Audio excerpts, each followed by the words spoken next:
This episode 2 is going to be about my calling. And if you are listening, it will have to do with yours.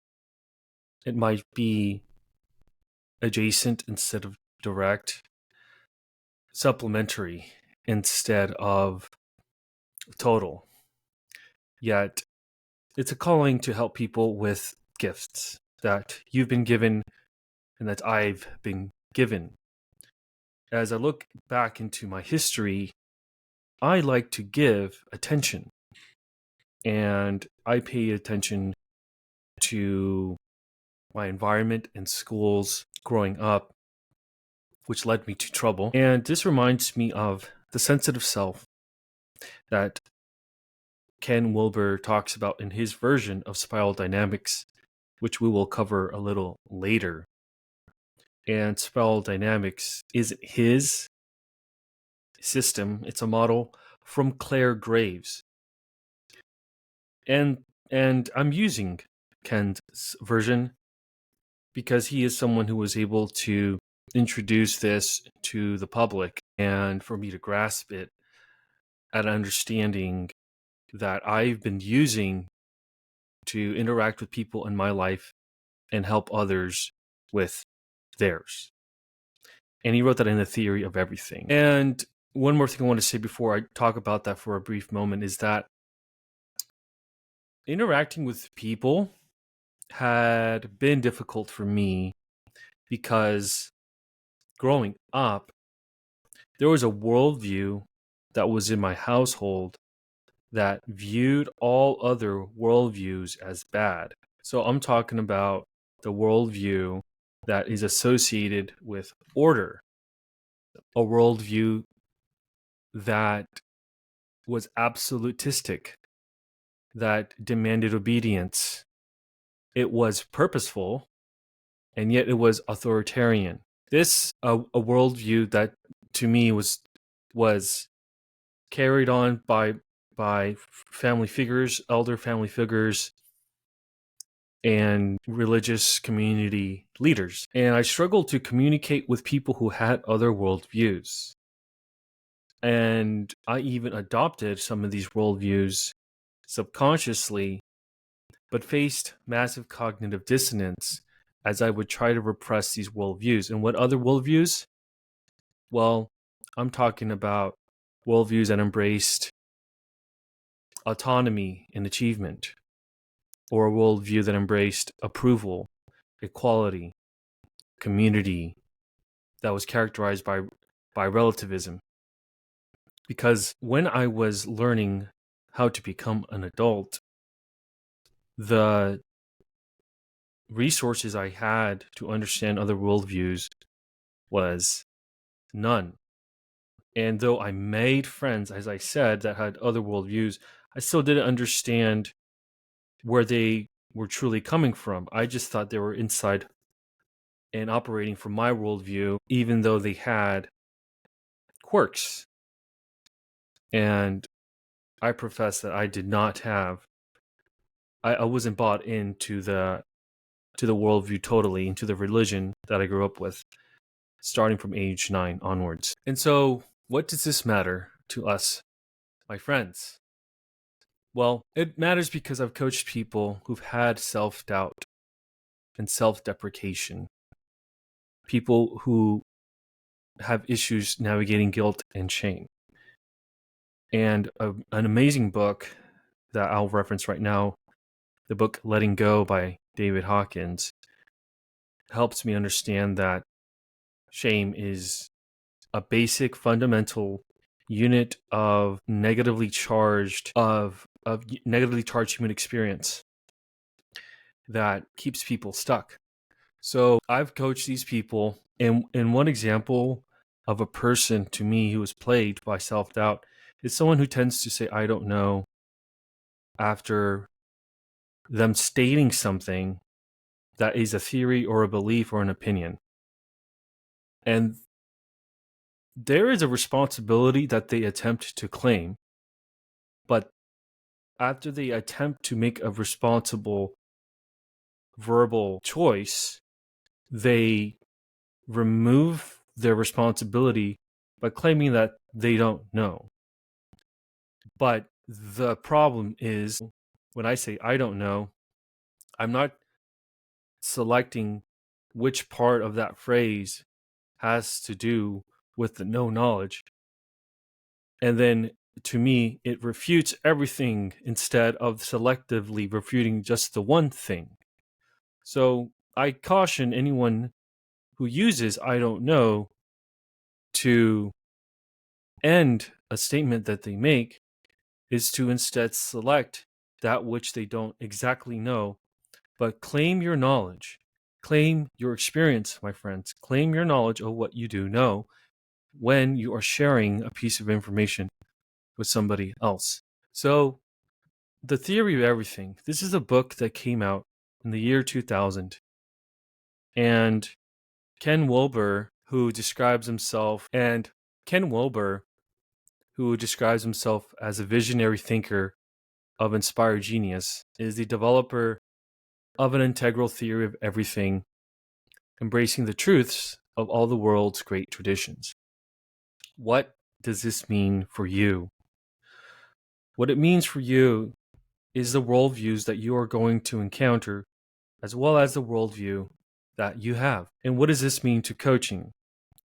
It means who you listen to, how well you listen to them, the judgments you make from the things they advise you to do, and these worldviews that this one theory of everything purports to talk about, these worldviews are essential to meeting people where they are. Are we familiar with that phrase? You got to meet people where they are at. That's a great colloquial way that sums up what a theory of everything is about. And I like that it's a theory of everything. It does include science, it includes spirituality, it includes politics. Yet, it's a theory for humans. For humans, and there's 7 billion plus of us on this planet. And then we have different worldviews, and we have different places where we come from as we connect at the workplace, in the family, and in the third places, like the gym. And Ken introduced me to spiral dynamics, where I'll tell you a brief description of it. I found a graphic by Brandy Agerbeck at loosetooth.com. So let's imagine this table. It's numbered. One column has a number from 1 through 8, and 1 is at the bottom. The row of this number 1 is the row that is called beige. Now we're using colors. I said beige, yes, the color, because colors are going to help us step over and around worldviews that one might consider less than. This is a model that isn't doing that. It's a model that emphasizes the natural development of humans and humanity. So beige has the meme or the name survival sense, and the structure is loose bands, and the motives are all about survival. And the characteristics of beige is archaic, instinctive, basic, automatic. So we are thinking early humanity, and we have survival motives. We can relate spiral dynamics to Maslow's hierarchy of needs. So you might be thinking to yourself, well, this is just another version of the hierarchy of needs. Wait a minute. Maslow emphasized it for the self, as far as I can tell, whereas spiral dynamics emphasizes this for groups of people. So let's allow the connection between Maslow and spiral dynamics of Claire Graves and subsequently Don Beck and Christopher Cowan. And let me make sure Don Beck and Christopher Cowan made this version of spiral dynamics. Then Ken Wilber altered that a bit for his book, The Theory of Everything, A Theory of Everything. So, next level is purple. That's a number 2. And so when I say in the next level, I want to emphasize it doesn't mean that this level is better or that it has the right to eliminate the lower level of beige. In fact, what Ken Wilber says is that this stage includes and transcends the previous stage. What is in purple? Its popular name is kin spirits. The structure is tribes. The motives are magic, safety. The characteristics are animistic, tribalistic, magical, mystical. So this is further down humanity's development. And at times you might need to re-establish their survival tactics and strategies in the form of bands. But at this point, humanity's evolved enough to be in tribes and to look after each other. And then it is here also with magic and safety that they tend to start worshiping everything as a god and start to plea with the rain or with the earth or with the sky for resources. Next is number 3 is red. Red is power gods. And the structure of this is empires. The motives are power and dominance. And the characteristics of red: egocentric, exploitative, impulsive, and rebellious.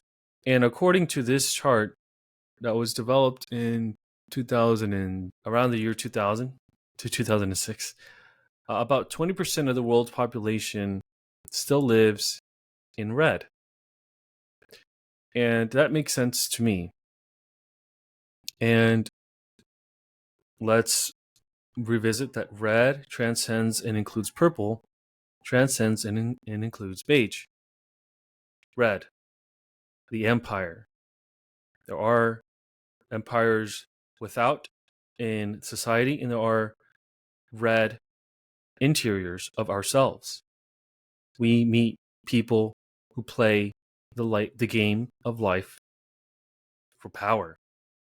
That is a red worldview person. They're the type who says life is about winning at no matter the cost. So the next worldview, number 4, is blue.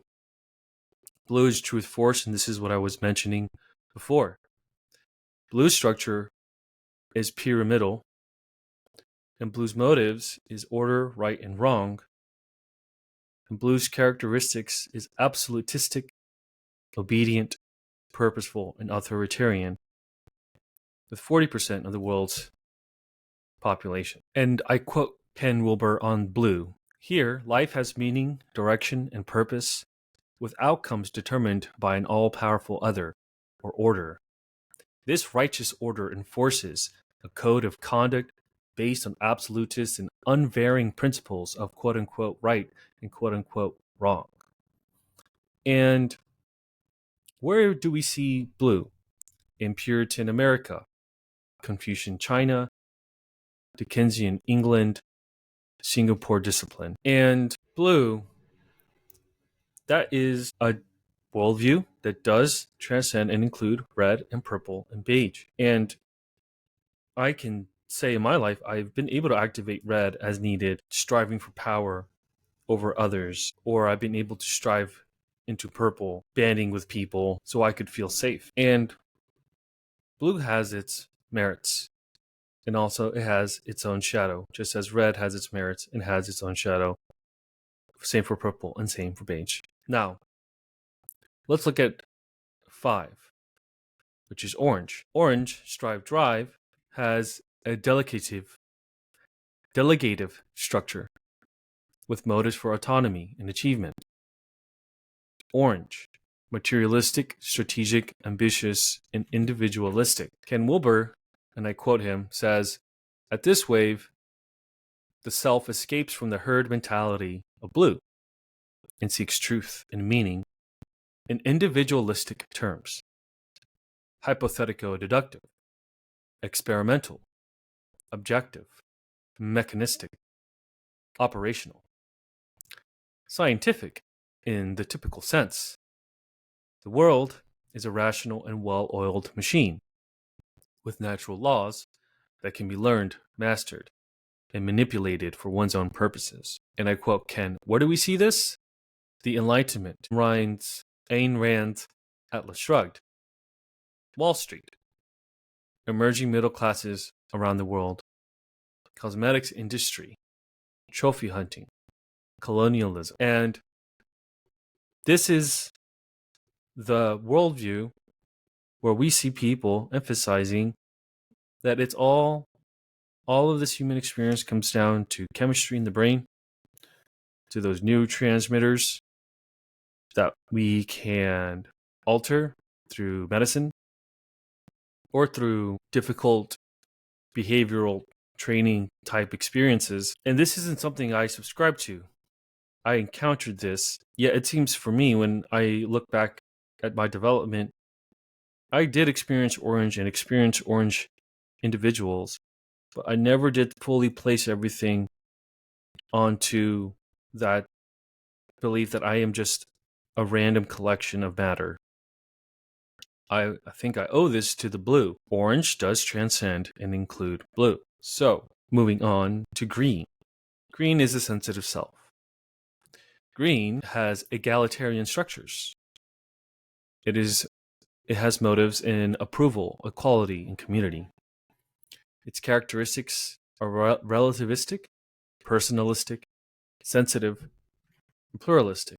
And I quote Ken Wilber, the human spirit must be freed from greed, dogma, and divisiveness.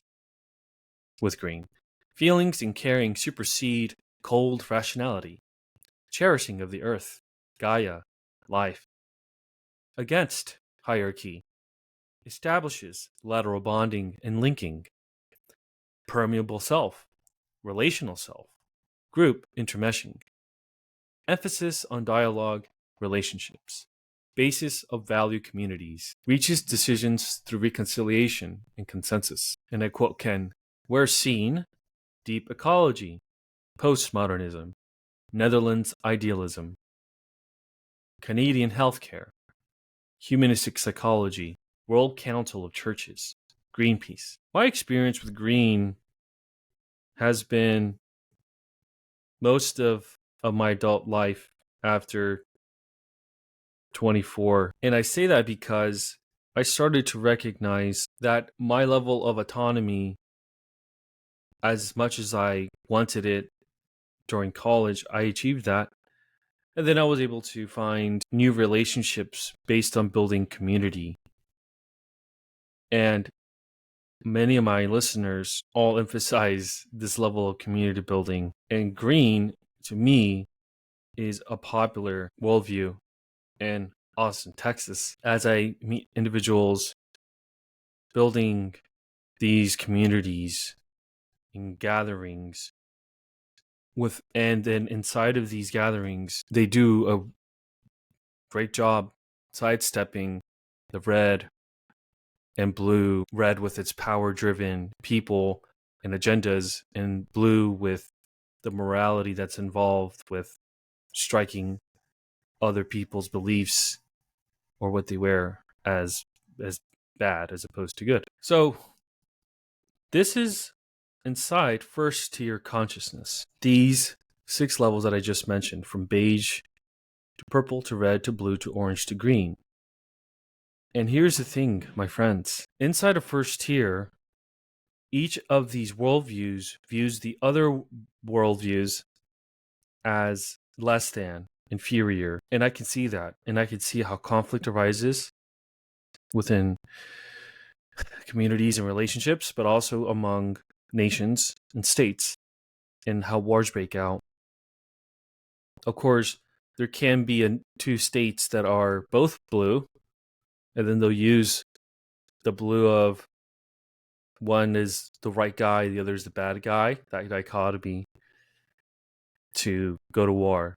Yet there is, to me, as far as I can tell, in politics, there are green left-leaning individuals, and then there are blue/orange or red right-leaning individuals, and they can't literally hear what the other side is saying because they have different worldviews, and then inside of each of those worldviews, they just see the other worldview as not even worth examining or communicating with. Now let's talk about the second tier. Let's move up this table. One is at the bottom. There's 8 in total. We're at 7 now. This is yellow. And before I dive into that, I want to quote Ken Wilber on his theory of everything. With the completion of the green meme, human consciousness is poised for a quantum jump into second-tier thinking. Claire Graves referred to this as a momentous leap, where a chasm of unbelievable depth of meaning is crossed. In essence, with second-tier consciousness, one can think both vertically and horizontally, using both hierarchies and heterarchies, both ranking and linking. One can therefore, for the first time, vividly grasp the entire spectrum of interior development, and thus see that at each level, each meme or color, each wave is crucially important for the health of the overall spiral. And I'll go on with this next paragraph, quoting Ken, as I would word it, each wave is transcend and include. That is, each wave goes beyond or transcends its predecessor, and yet it includes or embraces it in its own makeup. Now, I love this example that he's going to talk about. And I quote, for example, a cell transcends but includes molecules, which transcend but include atoms. To say that a molecule goes beyond an atom is not to say that molecules hate atoms, is not to say that molecules hate atoms, but that they love them. They embrace them in their own makeup. They include them. They don't marginalize them. Just so, each wave of existence is a fundamental ingredient of all subsequent waves, and thus each is to be cherished and embraced. And I'll summarize some of what is going to be said. Green, which to me is the height of postmodernism. Green is that which says all truth is relative. Green, that which has birthed nihilism, as anything can be deconstructed. And green, which to me takes orange scientific and emphasizes that because we're all just matter and just walking bags of random evolution, that all hierarchies must be dismantled. I quote Ken, green egalitarianism cannot easily abide excellence and value rankings, big pictures, hierarchies, or anything that appears authoritarian. And thus, green reacts strongly to blue, orange, and everything post-green. So I qualify that by saying to myself, green reacts strongly to orange. And I think what Ken is saying is that it actually will take orange's arguments in a subconscious way, because we know that each of these waves have a hard time to fully appreciate the existence of the other memes. And green sees humanity as, again, yes, let's accept everybody's truths, and let's make sure everybody speaks at meetings such that meetings don't accomplish much of anything. Okay, and I mentioned yellow. And so what I want to say here is that it is number 7. It is integrative. Here, I quote Ken, life is a kaleidoscope of natural hierarchies, holarchies, according to Ken, systems and forms. I'll pause here and say, we're at the start of second-tier integral consciousness. I'm going to be audacious enough to say, I'm somewhere here, and so are you, likely. How? We are now at a place where we can understand that life is this kaleidoscope that there are natural hierarchies, that there are natural systems, and then we can see that people have these different worldviews, and that these worldviews are in a bigger picture of harmony. They're in a bigger picture of harmony. We're not green, and I'll go on to more yellow description. And I quote Ken. Yellow, flexibility, spontaneity, and functionality have the highest priority. Differences in pluralities can be integrated into interdependent natural flows. Egalitarianism is complemented with natural degrees of ranking and excellence. Knowledge and competency should supersede power, status, or group sensitivity. The prevailing world order is a result of the existence of different levels of reality and the inevitable patterns of movement up and down the dynamic spiral.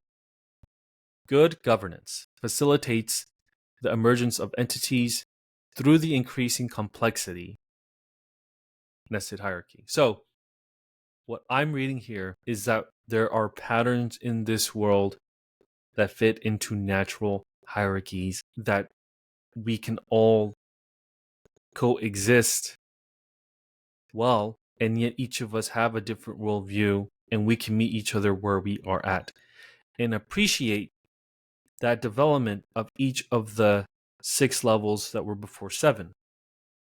And this is crucial for coaching, but not just for coaching, my friends, for making friends, keeping friends, or letting go of friends.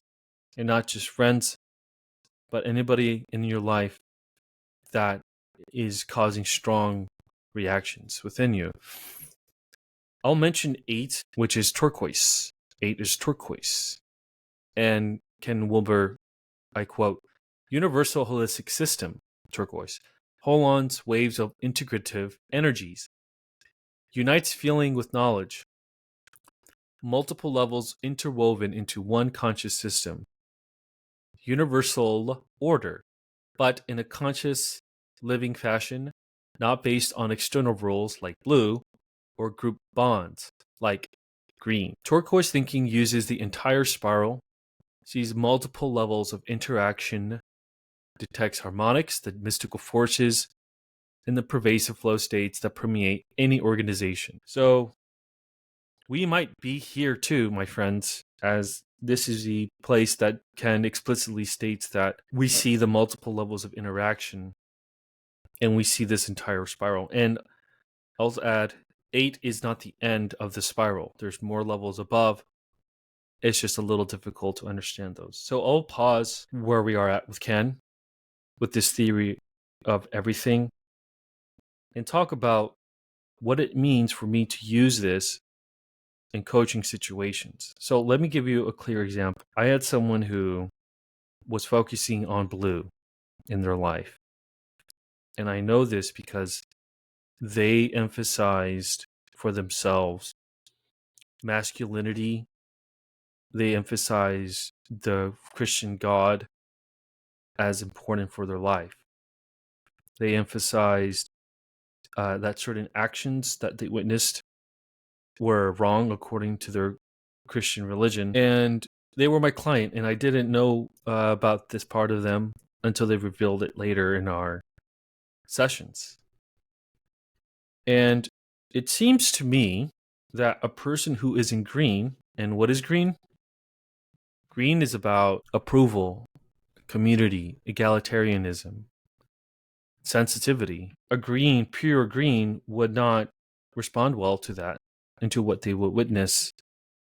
But instead what I did was meet them where they're at and understand what drove them to be in blue and what drove them understand why they were using the labels of good and bad. And my hope for them is that they can move from blue as a prevailing worldview into yellow, because that right and wrong was likely keeping them in a place they didn't want to be, where the responsibility that they had the potential to have was holding them back. So that may be too personal. But I'm emphasizing that a yellow, integral, or turquoise holistic person can listen to a worldview and not reactively shut down or attempt to shut down the other, because that is more like a red move to use power and to kick people out. So I think you're getting the gist with me. And there's a few assumptions that I'm making here with you. There's the assumption that we are all one, for example. And there's the assumption that religions are not the final phases, are not the final, phases of describing reality as we know it. That there are, in 2024, more accurate systems to describe what's going on. And so this theory of everything is just that. It's a theory, my friends. Yet it can be a theory that will be good enough and adequate until a better one comes along. And for you, my friends, when you navigate different people who are driven by different things, I hope you too can use these colors to identify where you are at, and then use these colors to identify where the people you love are. And what's important, another example is the development of some of my family members in a certain color. And I'm not going to try to make them go above, and I'm not going to judge them for being where they are at or being distraught.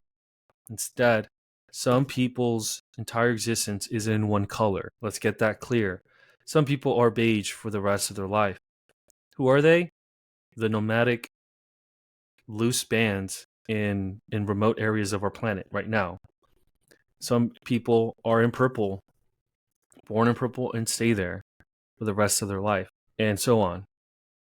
So for us, with this interconnectedness that we have been achieving and building, and which I am grateful for, I'm assuming that you have witnessed so many different types of worldviews, cultures, art from around the world, that whether you know it or not, you've been ascending through these colors.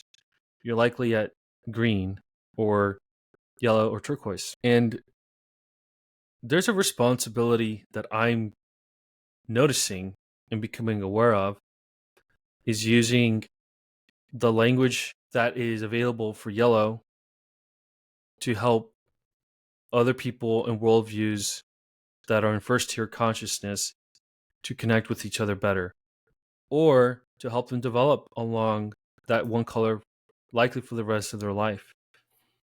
And that doesn't bother me. So consider that on your own. So what else is going on?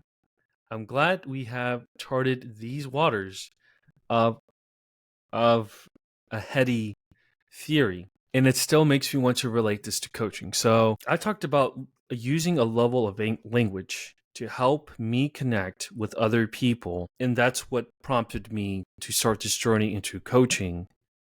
One of the books that was a landmark for me was Nonviolent Communication by Marshall Rosenberg. I was in a relationship where I was introduced to this book, and I realized that the language we use, a lot of it is based in red and blue, telling people what they should do, ignoring what people say instead of thinking about what we want them to know, or gaslighting people. Those worldviews don't make for good friends, first of all, and they definitely don't make for good leadership.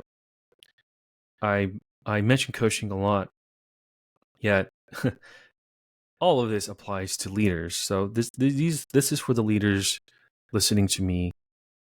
And what I can say also is that in 2024, you are a leader, or you have the potential to lead. And I mean it.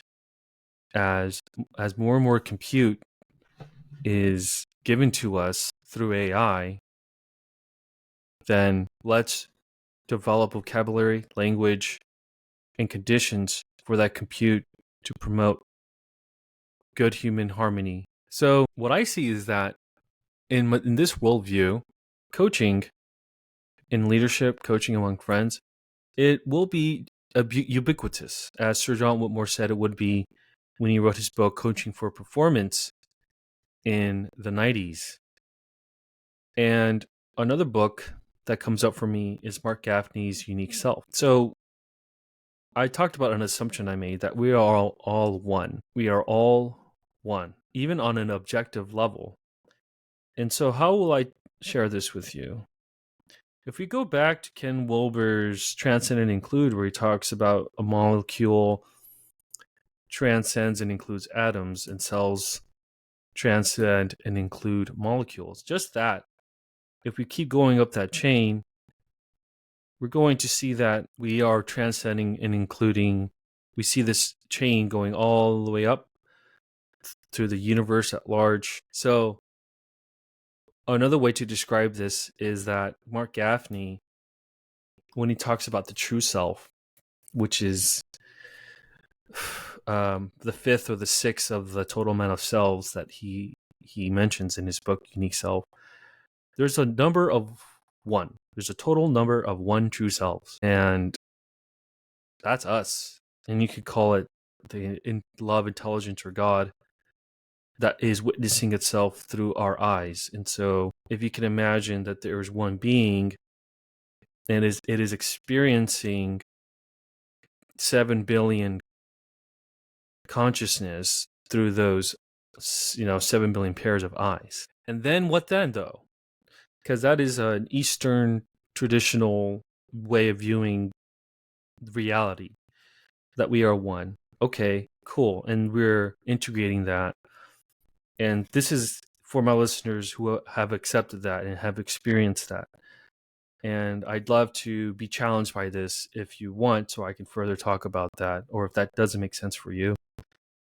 So now that we know we are one together, what then? And this is where unique self comes online. Even though we are one, we still have things to do on this planet. And that is when we identify that we're physically individuated.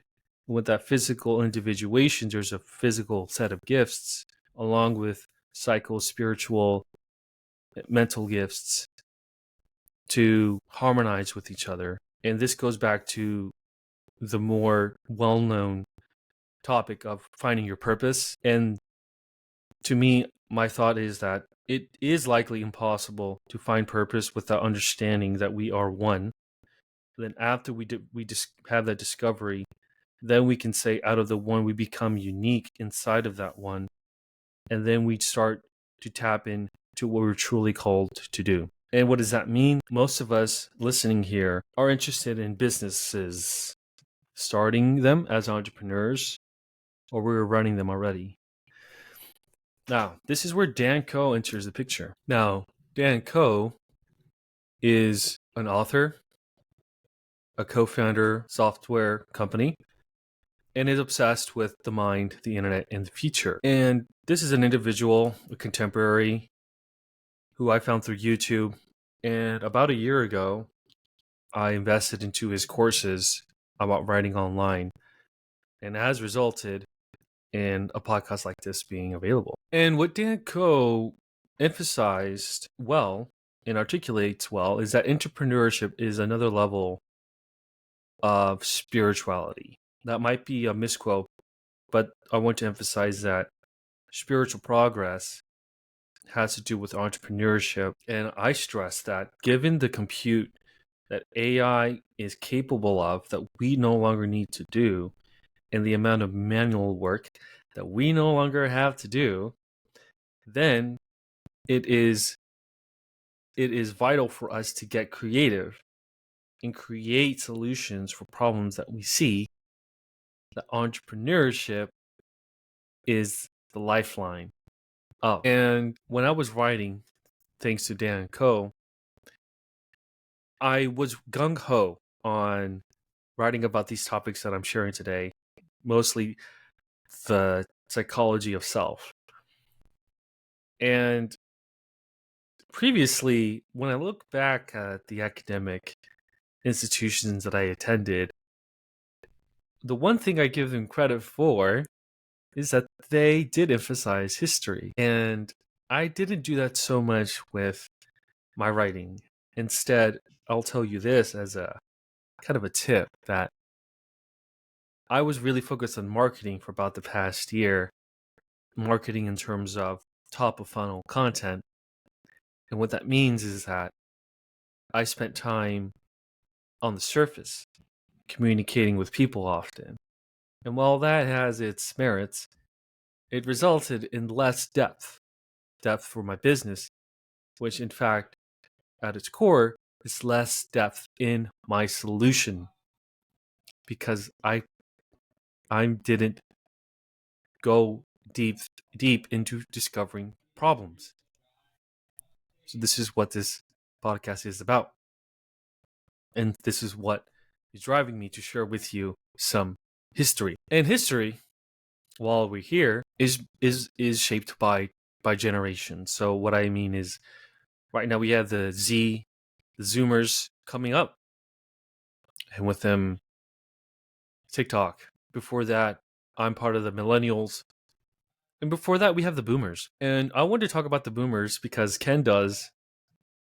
And he has a book called Boomeritis, where he talks about the narcissism of this generation. And he gives examples. And if you've heard of the boomer generation being referred to as the me generation, that is enough to tell you what the boomers think of themselves and of others. And I have had my share of unhealthy narcissism for a good chunk of my life. And narcissism destroys unique self ventures and projects. Narcissism removes us from achieving true self as well. It keeps us at a lower level. So at the stage of separate self. So Mark Gaffney's unique self, there are what he calls 8 stations on the road to unique self. And so, my friends, what I'm wanting to do is an inquiry through taxonomy. As I mentioned to a friend I made earlier this week, the taxonomy is going to help us.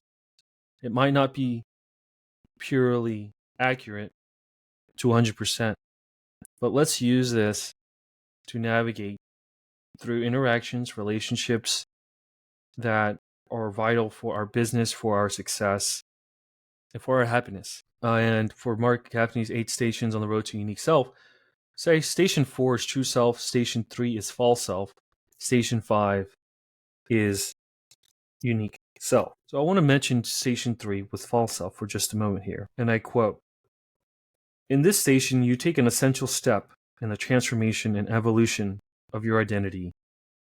It is here that you begin to consciously deploy what Freud called the observing ego. Your ability to see the inner structure of your personality comes online. As you separate and look at the story of your life as an object, its contours and patterns begin to come clear to you. You begin to recognize some of the core beliefs that had defined and sometimes deformed your life. Certain core mindsets start to stand out. You see that you have a particular way of fixing your attention, of stabilizing yourself with familiar and deeply held beliefs." And I'll quote him again. "In this station, the essential practice is that of making subject object. Just as we get settled in the story of who we are, something amazing, something startling happens. We see that we have been telling a story.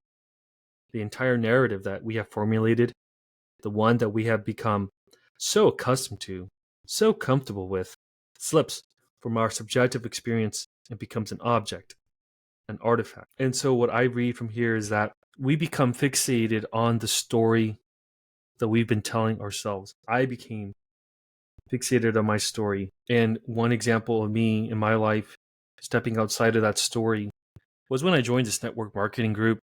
And I remember I was so involved, I was so engaged.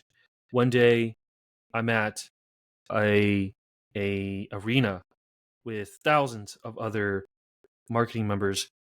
And in this arena, I start just to realize, it sinks in for me that we are all striving to break out of this dreary life that and story that major institutions and other dogma-based institutions told us we must live. And that's the false self. And I quote Mark. He says, "Your false self-fixation often expresses itself in a sentence or series of sentences. Quote, I am not safe. I am not enough. I am bad. I am too much." End quote. You live inside your sentence. You need to step outside of your sentence in order to genuinely realize your true self. So I'll pause there with Gaffney and in the false self that's below the true self, that is essential for us to then realize we're all one and to step into our unique self so we can start living the purpose that we've been given. And usually it's through business. That's why I mentioned Dan Co. And that's why I mentioned, for me, writing, which has helped me a lot online, but not just writing, but it came to be that my goal is to coach and to lead. And the narcissism that is inherent in the story of the boomer is passed down to many generations, including mine, and to the lesser ones. It's overemphasizes this narcissism, this sense of we can change. I can change the world on my own terms, and I don't need anybody else, or I'll step over them. And one way I'm battling this is to share with you, you are a community who's listening to me, to share with you that the narcissism can be recovered into an openness and an integral approach to other people's worldviews without overly sympathizing and getting caught inside of other people's endeavors and problems and drama. What I know that a theory of everything has helped me with is also to stay out of the drama of other people, no matter how close they are to me, really, or how close I thought they were to me. And it grants me, I found myself gaining more responsibility for myself. Now, there will be drama I choose to be involved in, and to let go of the narcissism, and also to recognize narcissism in others. And even as I'm interacting with a narcissism, discovering ways to move through that in the drama and target the person behind it. Because narcissism is still something I encounter regularly, as with other people. And even so, it's still a defensive mechanism that can be addressed with a integral approach. And there's a book written by Pierre Teilhard de Chardin. He wrote a book in 1959 called The Phenomenon of Man. And this is one incredible book where this guy was a Catholic Jesuit who was involved in archaeological digs, was involved in the Peking Man in China. Incredible guy. And what he started to realize is, to me, he talks about man and humanity as a phenomenon itself, to be examined, worthy to be examined, instead of just given facts and figures. And that is a dense read, my friends. I'm not fully done. I think it was important in 1959 for someone like him to write a book that says our consciousness is worth examining and worth putting resources into. And this is also where the notion of interior and exterior qualities develop. As he notes that, and I'm paraphrasing, he notes that there's an exterior quality to human. We have skin that is made up of cells. We have organs, we have muscles, we have bones. That's our exterior. We have faces, we have ears and eyes, and we have different colors of skin. Yes, it's cool that we know that. That doesn't matter much, though. What about the interior? And we're not talking about thoughts or emotions, which themselves can be described as mostly exterior. I'm talking about drives and motivations and what's in the development of children. That's the interior of man that I'm curious to know more about. That's the inquiry here. And my friends, I want to map with you the development of children into adults as we map the development of societies and the development of the spiritual aspect of adults as well. These are related. And so also the model of the unique self, of the different forms of selves that humans have. And some listeners might not want to play this game with these models that I'm sharing. Then I want to share that if we look at the development of children, there are natural hierarchies with children. There are children who develop faster or slower than others, but then there's an average of children who are developing that are able to do more in terms of speaking, in terms of lifting things, in terms of work, in terms of writing.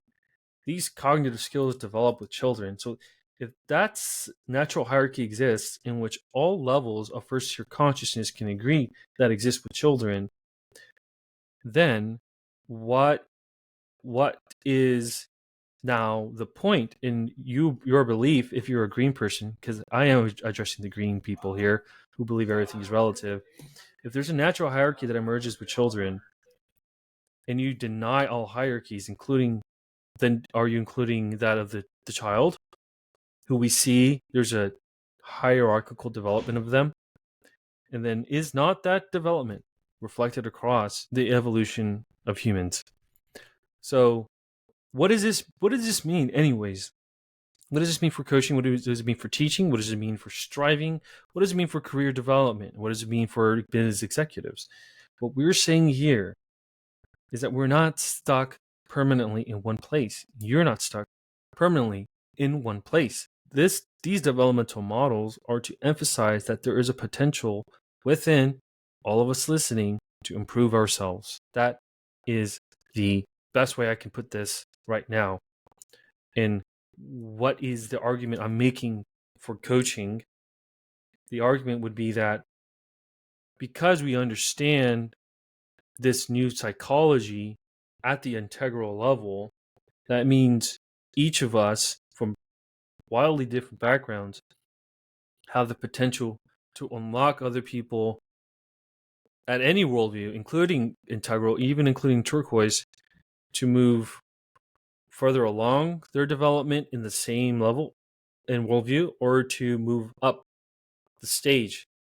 And it does depend on the desires of the coachee. And this is where there are struggles with what management is in the modern conventional sense. Management still tends to be about keeping the status quo and not unlocking human potential. And a lot of our jobs and industries have emerged from eras of humanity that are in blue or red or orange. And these worldviews, as we notice, cannot appreciate the other ones. So they'll keep you there. And likely they'll keep you there because they are literally ignorant and cannot understand the next worldview. But we take heart. We take heart in this right now because there were people who were able to move from one worldview to the next. What is that? Well, what I can share with you, for me, it's a little bit of luck. And if that's the case, if I say it's a little bit of luck, then I'm going to know that that luck applies to other people, and that I won't interfere in their lives as much as I think I need to, because I felt an urgency to get involved with other people. A lot of worldviews, like Blue has the missionary organizations to spread the messages of Blue. Orange, in a sense, it could be the universities. They feel compelled to spread the message of science with a capital S as the major force, the ultimate reality. Or Green, with its deconstruction of everything and its emphasis of non-hierarchies as the ultimate reality of everything. And those messages conflict with each other, and they lead to wars. They lead to wars and a lot of mental illnesses. So back to spirituality. It is not religion. It is not religion. And emotions and thoughts, as I have noted before, my theory is that emotions and thoughts are themselves spiritually adjacent, but are machinations of physical human experience. And when there is a spiritual major issue, it will promote violence within a person. And I found something I discovered that I called spiritual schizophrenia. That happened to me, where I split myself among many religions and cults and gods to please everything without truly observing what is actually happening. And that might be happening to you too. As I've noticed in people breaking out of traditional fundamentalist Christian religions, um, they can still have the guilt inside of that idea, even though they're now open to other types of religions or worldviews or wisdom traditions. And then major decisions in their life actually get postponed, or they make the wrong decisions because they keep splitting up their inner selves among all these different views. So one way I got over that was by reading and entering new communities. So it's a little bit of luck and remaining patient with the process. And impatience is appreciation. So what's important is for leaders and coaches to understand that people can split themselves as they are on their journey to moving to a second tier of consciousness, and that it makes sense to evaluate inner thoughts or statements that begin with I am, and then not just an I am statement, but with the I am wrong statement. So as we notice with Mark Gaffney's false self, the false self says I am, false self says I am not safe. And a blue from the spiral dynamics model, blue says I am wrong or I am right. So the wrong or right is blue, and then the I am not safe is what a false self would say. And the synthesis that I'm attempting to make here is that you can use a few moments in your day to look at I am statements and to deconstruct them yourself. And in the deconstruction, find what kind of story is being attempted to be told, which is fine. And we transcendent include these selves as well.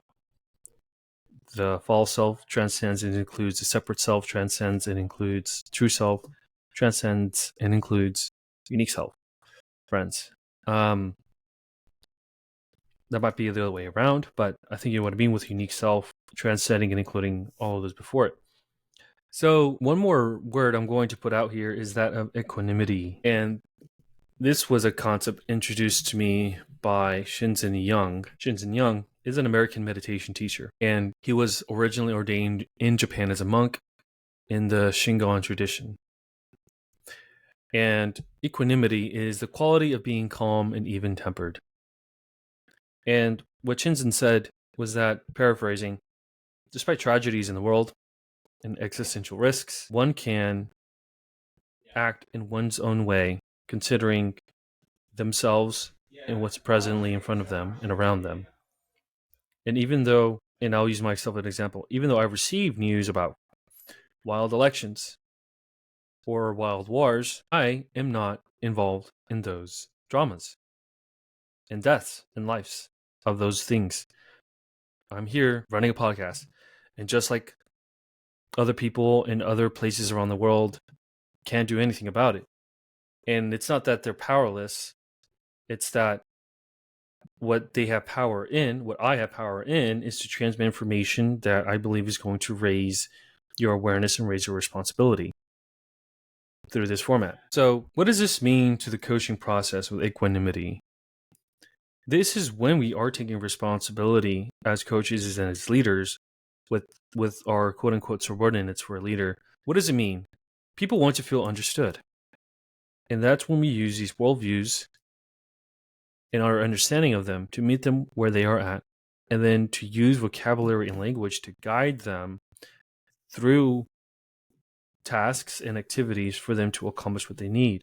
And then when they express that they want to be at some new place in their career, then they might encounter difficulties inside of the worldview as they witness others' worldviews. So if they are blue or red or yellow, or green, and they're green, they're witnessing yellow, and then yellow is starting to enter that their green worldview, then they dismiss it, but maybe they want some of the achievements that yellow has. Well, you can be there to help them link from green to yellow. Or if they're green and they are including many red activities inside of their workplace where they're focused on power, then you can use language to help them understand red. And so you're pseudo raising them to yellow, but they might not permanently stay there, friends. This is also what this is about. We can increase our consciousness, but maybe we won't stay there for long. And maybe it takes being with another person at another level of consciousness for a few weeks, few months, or even a few years, for then to us to eventually, on our own, be stabilized at that higher level of consciousness for long enough. That's what a good leader can do. That's what a good coach can do. And also, that's what a good parent can do. And even without being in a leadership role or a coaching role, as a person yourself, you want to be understood by your boss, by your family, your boyfriend, girlfriend, roommates, acquaintances, people at networking events. And there will be problems when your worldview, if you're not yellow, and you encounter someone with another worldview, and you throw anything they say into the mental trash, and you tune them out, and nothing gets accomplished. Or you might have a friend group where you notice that with two of your friends, and you see that the worldviews emerge, or they sink down to some worldviews. Usually this happens in politics, and they talk past each other. Now you can use this taxonomy or this map to help you understand what's going on, and maybe use some language to help them link back to each other. That this is also what I'm emphasizing. How we can link colors to each other. And it takes practice. It takes equanimity. So I talked about the phenomenon of man that was written in 1959, almost a century earlier. In 1875 was born Carl Jung. And right now I'm going to quote a book called The Hidden History of Coaching, where, and I quote the fantastic author, Lenny Wildflower. Lenny says, among the founders of depth psychology, it was Carl Jung who had delved most deeply into the mystical. In the 1960s, Jung was adopted as a guru by the New Age movement. Not least among the reasons for this was his role in promoting the study, aiding the dissemination, and providing modern psychological elucidations of Eastern thought. And so here's how I want to put it. Jung used Western language through the academic rigor and discipline of the science of psychology to describe Eastern thought. And it is my goal to use today's language, not necessarily through academic rigor, but I am reading academic papers and books written by academic people, and still use the same general science to describe coaching, leading, management, and entrepreneurship to you. Because now I see personally how simple it is to understand coaching and apply it. And Jung influenced many of these authors and writers and scientists. And I'm going to jump into the 60s now. The 60s, where the Esalen Institute, I mentioned this in the last podcast, a pivotal, essential place for the dissemination of this Eastern thought, especially in America. The Esalen Institute, a place in California, that's right, in that free hippie area. And I'll quote Lenny Wildflower. She says, the founders of the Esalen Institute, Richard Price and Michael Murphy, had been contemporaries at Stanford, where they had both studied with Frederick Spiegelberg, a professor of comparative religion and index studies, but did not meet until later. So Frederick Spiegelberg was an important figure at the Center for American Asian Studies. And it was at that place that Alan Watts first heavily was lecturing and studying at himself. And that was just a few years before this Esalen Institute was founded.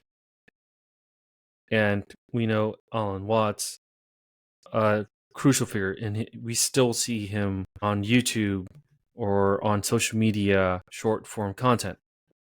Okay, and I quote Lenny Wildflower here. Price had gone on to read psychology at Harvard and serve in the Air Force.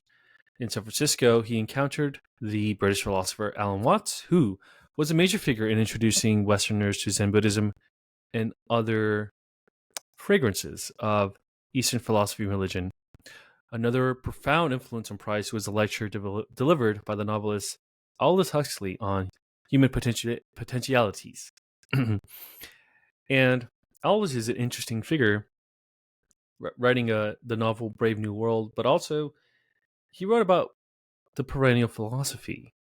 And my friends, the perennial philosophy has to do with that there is a major source of truth inside all of these religions and mystic traditions and mythologies.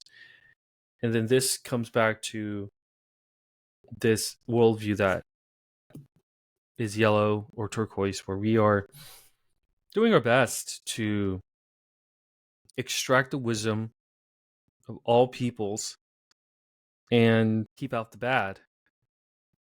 And sure, bad is right now, as I've been talking, kind of a blue idea, yet harm is not something I wish on anybody. And so while some religions do, inside of that religion still is a core that would have some wisdom about it that unites the people that were following it. So Aldous Huxley wrote that perennial philosophy. That's not a term he made. It goes as far back as 1497. Agostino Stucco coined that word. And I'll quote Lenny in a moment, because this institute, my friends, is immensely pivotal with some of the people that came out of there, came into there, visited there. And this is that hidden history of coaching that I'm uncovering and want to cover with you, just to share with you that one place was enough to shape an entire set of industries, because it's not just coaching, it is psychology too. Some divisions of psychology and other areas like the arts. So, and I quote Lenny, the number and variety of influential thinkers who helped shape Esalen and taught courses there in the early years is astounding, as well as psychologists and psychotherapists such as Fritz Perls, Carl Rogers, Abraham Maslow, Virginia Satir, and B.F. Skinner. There was an eclectic mix of artists, scientists, philosophers, and spiritual teachers, including Aldous Huxley, Ram Dass, Timothy Leary, Linus Pauling, Paul Tillich, Arnold Toynbee, and Buckminster Fuller. I'll pause here. Arnold Toynbee is quoted in a positive light by John Taylor Gatto. John Taylor Gatto wrote The Underground History of American Education, which I was also reading in preparation for this show. And that history is where we will talk about soon, because I'm interested in what education means and how education, and especially the public education, is not the best in helping people achieve higher consciousness tiers, and also to understand each other's worldviews and to solve legitimate problems. And so I'll move on, quoting Lenny again. Other speakers and visitors over the years included Ida Rolf, biochemist and inventor of Rolfing, the dissident Catholic theologian Matthew Fox, anthropologist Gregory Bateson, Joseph Campbell, who popularized the study of comparative mythology, free-thinking physicists Fritjof Capra, Richard Feynman, and Amory Lovins, spiritual healer Deepak Chopra, psychiatrist Stanislav Grof and R.D. Lang, existential psychologist Rollo May, writer and activist Susan Sontag, Jungian psychologist and poet Marion Woodman, singer Joan Baez, photographer Ansel Adams, and Ken Casey, author of One Flew Over the Cuckoo's Nest. And that history, to me, the history of coaching includes this, one would say, weird, eclectic amalgam of scientists, psychologists, artists that influenced Sir John Whitmore when he started setting up his coaching business, influenced by Timothy Galloway's The Inner Game of Tennis. That Inner Game of Tennis came out in 1974, Coaching for Performance in 1992 for Sir John Whitmore. And he wasn't the only guy. There is somebody named Thomas Leonard. And so before I talk about Thomas Leonard, it takes a group of people dedicated to different disciplines to meet in one place and to share what they see in their experiences, which is, for me, what I'm attempting to do here. Even though it's just me talking, there is the plan to have interviews on this podcast.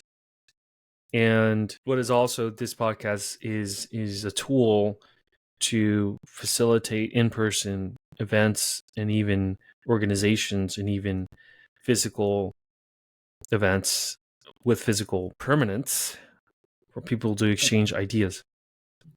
And so another, what is noted as a godfather of coaching, this Thomas Leonard, in 1992, when Coaching for Performance was released, actually founded Coach University, which was sharing skills and materials for life coaching. And he also created the International Coach Federation, which is one of the biggest federations for coaches in the world. So I'm still going to dive into Mr. Thomas Leonard, but right now, back to the Esalen Institute and back to Sir John Whitmore, who I've been studying. I found a quote here that I like about academic knowledge. So I'm quoting Sir John Whitmore here. He says, "Our formal education equips us with intellectual, technical, and academic knowledge, but it does not address personal or inner development. The result is that while many aspiring leaders have MBAs and a track record or two, few have actively engaged in personal development. While they may be clever, even brilliant, they frequently remain relatively immature psychologically, and it is mature leadership that we so urgently need." So this takes me back to the worldviews that people have. Even though intelligence is high, their worldview can be in a lower part of consciousness, and then they shut down other people's worldviews, which is a sign of immaturity from a yellow or integral standpoint. And then that person is unable to manage well. Maybe they do manage, but, and I say manage well, is that they encourage the growth of each of their people. And instead of doing that, they manage people to be at the most status quo level of things. And that's not what I'm about. This is what this podcast is for, to help you see the status quo. And if you choose to be there, that's actually okay. But if you choose to move on from there, that's better. And equipping you with these tools. So I think it is time for me to start wrapping this podcast up.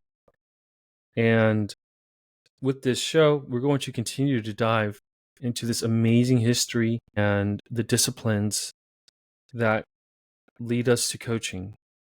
As I said, and as Sir John Whitmore says, it's going to be in our culture without a title attached. It's going to be in the way we talk to each other, because coaching is about the client choosing who and what they want to be versus what the coach tells them to do. So, my friends, thanks for listening, and I will see you on the next episode of The Creative Path. Thanks.